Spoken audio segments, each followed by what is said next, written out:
नमस्कार मेरे प्यारे विद्यार्थियों, मैं नीरज सिंह राजावत हमारे नक्षत्र एजुकेशन के ऑनलाइन मंच पर आपका तहे दिल से हार्दिक स्वागत करता हूं।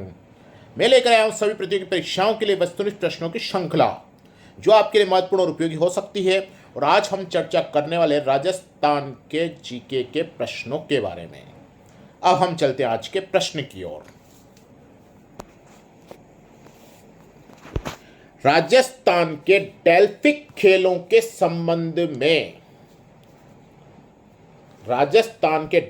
खेलों के संबंध में निम्नांकित कथनों पर विचार कीजिए। एक दे रखा है 18 से 35 वर्ष की आयु के राजस्थान निवासी इसमें भाग ले सकते हैं और यह 9 से 12 फरवरी 2023 को उदयपुर में आयोजित किया जा रहा है। केवल एक सही है, केवल दो सही है, एक व दो दोनों सही है, और न तो एक सही है न दो सही है। तो हमारा आंसर होगा केवल एक सही है। अब चलते हैं अगले प्रश्न की ओर। निम्नांकित में से किस आयु वर्ग की महिलाएं उड़ान योजना के अंतर्गत लाभ लेने की पात्र है? 10 से 45 वर्ष, 13 से 50 वर्ष, 12 से 45 वर्ष और 15 से 45 वर्ष। हमारा आंसर होगा 10 से 45 वर्ष। अब चलते हैं अगले प्रश्न की ओर और इसी तरह से हमारी श्रृंखला चलती रहेगी। श्रृंखला का आप आनंद लेते रहें, ध्यान से पढ़कर प्रश्नों का उत्तर देते रहें।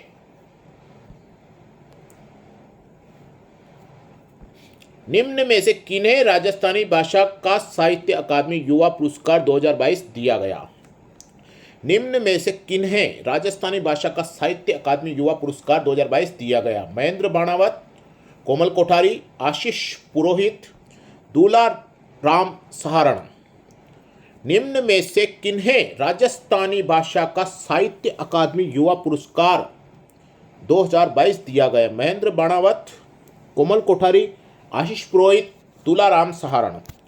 हमारा आंसर होगा आशीष पुरोहित। अब देखते हैं अगला प्रश्न। निम्न में से कौन सा बोर्ड गठित करने का प्रस्ताव राजस्थान सरकार द्वारा नहीं किया गया है? निम्न में से कौन सा बोर्ड गठित करने का प्रस्ताव राजस्थान सरकार द्वारा नहीं किया गया है? राजस्थान चर्म शिल्प कला विकास बोर्ड, राजस्थान राज्य रजक कल्याण बोर्ड, राजस्थान राज्य महात्मा ज्योतिबा फूले बोर्ड और राजस्थान राज्य सहकारी बोर्ड। निम्न में से कौन सा बोर्ड गठित का प्रस्ताव राजस्थान सरकार द्वारा नहीं किया गया है? राजस्थान चर्म शिल्प कला विकास बोर्ड, राजस्थान राज्य रजक कल्याण बोर्ड, राजस्थान राज्य महात्मा ज्योतिबा फूले बोर्ड और राजस्थान राज्य सहकारी बोर्ड। हमारा आंसर होगा राजस्थान राज्य सहकारी बोर्ड। अब देखते हैं अगला प्रश्न। राजस्थान विधानसभा में डिजिटल म्यूजियम का नाम है? राजस्थान विधानसभा में डिजिटल म्यूजियम का नाम है Rajasthan politics museum, political narrative museum, legislators of Rajasthan museum, freedom fighters of Rajasthan museum. हमारा आंसर होगा पॉलिटिकल नैरेटिव म्यूजियम। अब चलते हैं अगले प्रश्न की ओर। बरखान पश्चिमी राजस्थान के कौन से क्षेत्रों में पाए जाते हैं? बरखान पश्चिमी राजस्थान के कौन से क्षेत्रों में पाए जाते हैं? ओसिया जोधपुर, बालेरी चूरू, देशनोक बीकानेर, दातरामगढ़ सीकर। हमारा आंसर होगा सी, ए बी सी, यानी कि 3 सही है और डी ऑप्शन जो है, डी जो दे रखा है दातरामगढ़ सीकर, वो गलत है। अब चलते अगले प्रश्न की ओर। मत्स्य संघ के मंत्रिमंडल में निम्न में से कौन सम्मिलित नहीं था? मत्स्य संघ के मंत्रिमंडल में निम्न में से कौन सम्मिलित नहीं था? युगल किशोर चतुर्वेदी, चिरंजीव लाल शर्मा, भोलानाथ प्रेम नारायण माथुर। मत्स्य संघ के मंत्रिमंडल में निम्न में से कौन सम्मिलित नहीं था? युगल किशोर चतुर्वेदी, चिरंजीव लाल शर्मा, भोलानाथ प्रेम नारायण माथुर। हमारा आंसर होगा प्रेम नारायण माथुर। अब चलते अगले प्रश्न की ओर। निम्नांकित में से कौन सी योजना राज्य सरकार द्वारा पूर्णतः वित्त पोषित नहीं है? निम्नांकित में से कौन सी योजना राज्य सरकार द्वारा पूर्णतः वित्त पोषित नहीं है? घर घर औषधि योजना, निरोगी राजस्थान, मुख्यमंत्री निशुल्क दवा योजना, मुख्यमंत्री बाल गोपाल योजना। हमारा आंसर होगा मुख्यमंत्री निशुल्क दवा योजना। अब चलते हैं अगले प्रश्न की ओर। चिलक का टोला किस दुर्ग का पूर्ववर्ती नाम है? चिलक का टोला किस दुर्ग का पूर्ववर्ती नाम है? जयगढ़ दुर्ग, चित्तौड़गढ़, कागरन दुर्ग, रणथंबोर दुर्ग। हमारा आंसर होगा जयगढ़ दुर्ग। अब चलते हैं अगले प्रश्न की ओर। निम्नांकित में से वह कौन सा चित्रकार है जिसका बीकानेर चित्रशैली से संबंध नहीं है? निम्नलिखित में से कौन सा चित्रकार है जिसका बीकानेर चित्रशैली से संबंध नहीं है? अली राजा, हमीद अहमद, साहिब राम। हमारा आंसर होगा अली राजा। अब चलते अगले प्रश्न की ओर।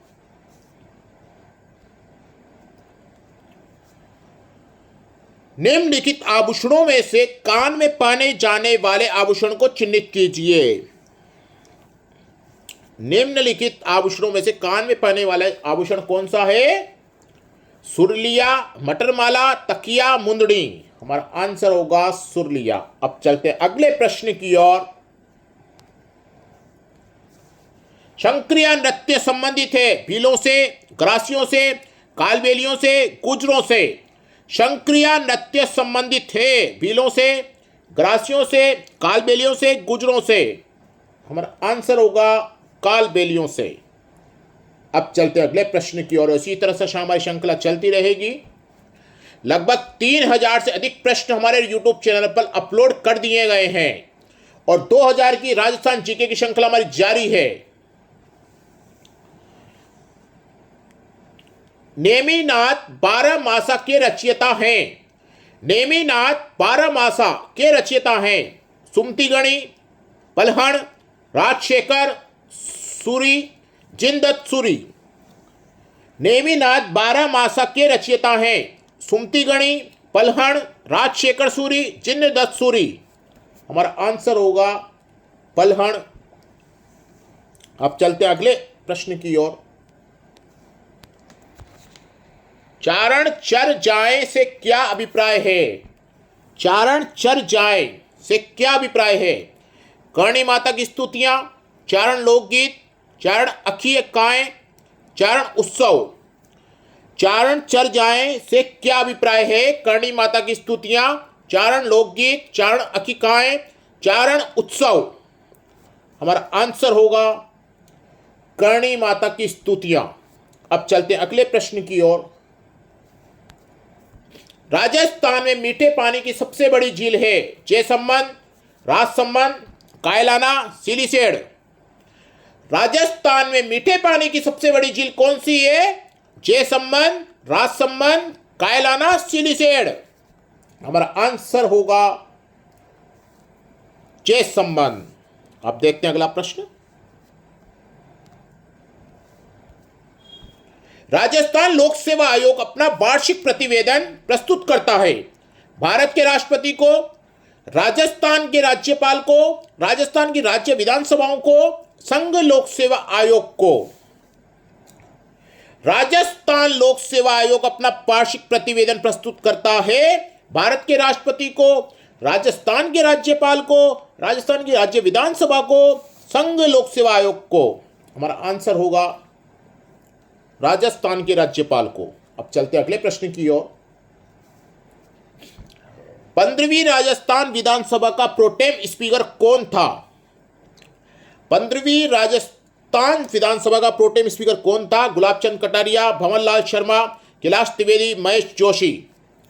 15वीं राजस्थान विधानसभा का प्रोटेम स्पीकर कौन था? गुलाब चंद कटारिया, भंवरलाल शर्मा, कैलाश त्रिवेदी, महेश जोशी। हमारा आंसर होगा भंवरलाल शर्मा। अब देखते हैं अगला प्रश्न। यह सभी आपके लिए प्रश्न महत्वपूर्ण साबित होने वाले हैं। आपके लिए रामबाण है ये 5000 प्रश्न।